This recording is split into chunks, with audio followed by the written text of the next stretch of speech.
Hello everyone, আসসালামু আলাইকুম। আজকে আমি আপনাদের কাঁঠালের বিচির ভর্তা বানিয়ে দেখাবো। এই ভর্তাটা খেতে খুবই সুস্বাদু হয়।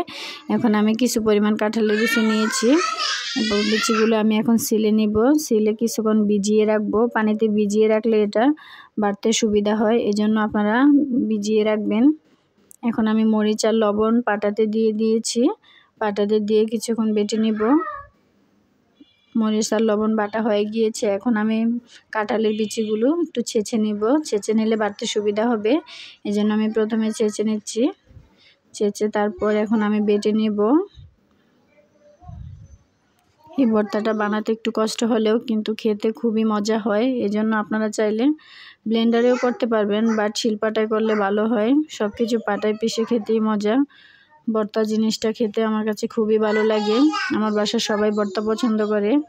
এখন আমি পেঁয়াজ বেটে নিব। পেঁয়াজটা আমি পুরা মিহি বাটবো না, এটা মানে আস্ত রাখবো। আস্ত থাকলে কাঁঠালের বিচির সাথে পেঁয়াজের কামড় পরে খেতে অনেক ভালো লাগে। এখন আমি কিছু লেবু পাতা দিয়ে দিব। এখানে লেবু পাতার ফ্লেভারটা ভালো লাগে, ধনিয়া পাতার ফ্লেভারটা আমার কাছে অতটা ভালো লাগে না, এই জন্য আমি লেবু পাতা দিয়ে বানাবো। দেখেন আমার ভর্তাটা বানানো কমপ্লিট হয়ে গিয়েছে। ভর্তাটা খেতে কিন্তু অনেক মজা হয়েছিল। আপনারা চাইলে বাসায় আমার রেসিপিটা দেখে ট্রাই করতে পারেন।